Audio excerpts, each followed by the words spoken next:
Bonsoir Anne Rosencher, Bonsoir. directrice déléguée de la rédaction de l'Express. Alors, samedi prochain, cela fera 15 ans. 15 ans qu'Ilan Halimi est mort, on s'en souvient. Son assassinat avait bouleversé la France. Et vous vouliez revenir sur ce soir sur ce triste anniversaire.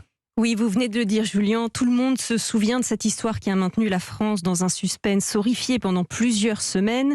Des ravisseurs autoproclamés gang des barbares avaient enlevé ce jeune vendeur de téléphone en le piégeant avec un faux rendez-vous galant, puis l'avaient séquestré dans une cave à Bagneux en réclamant une rançon. Ils avaient ciblé Ilan Halimi parce qu'il était juif et que le cliché antisémite veut que les juifs ont de l'argent. Ensuite, ils l'avaient torturé aussi parce qu'il était juif. Torturé jusqu'à ce que mort s'en suive.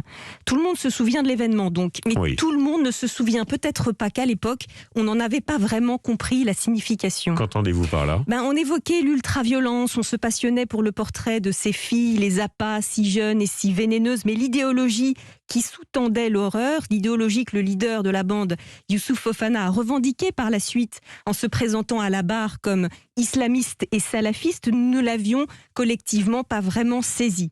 Depuis Ilan Halimi, 10 autres Français juifs ont été assassinés par la même idéologie radicale. Plus de 60 000 Français juifs ont quitté le pays, selon l'historien Marc Nobel.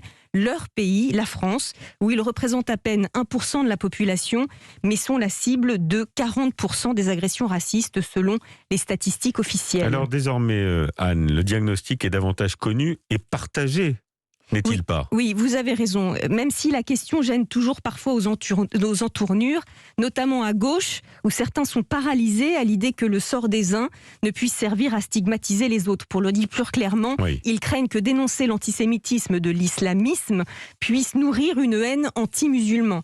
C'est un souci qu'il faut dépasser en répétant 1000 000 fois s'il le faut que tous ceux à l'extrême droite, à l'extrême gauche ou ailleurs qui entretiennent la confusion entre islamistes et musulmans sont irresponsables et répandent un gaz incapacitant dans la société française. Ensuite, la question gêne aussi aux entournures car on peine à trouver des réponses spécifiques à cet antisémitisme, symptôme d'un mal plus général. Il y a 2 ans, pourtant, Emmanuel Macron avait eu une bonne idée. Il avait promis un audit des établissements scolaires où il était devenu impossible d'inscrire un enfant juif sans crainte pour sa sécurité. C'est vrai, on s'en souvient. Et qu'est-ce que c'est devenu ? Eh bien, rien. Rien n'a été fait. Parfois, ça me paraît presque inopportun d'en demander encore et encore des nouvelles. Depuis que j'écris sur ces questions, Julien, j'ai croisé beaucoup de gens qui murmurent qu'il existerait sur cette question une paranoïa, une surenchère victimaire, que chez certains, c'est une obsession. Alors parfois, on hésite à traiter encore une fois du sujet. Mais il y a des occasions où l'on prend sur soi les haussements d'épaules, les soupirs fatigués qu'on sait qu'on va provoquer. Tant pis, rabâchons.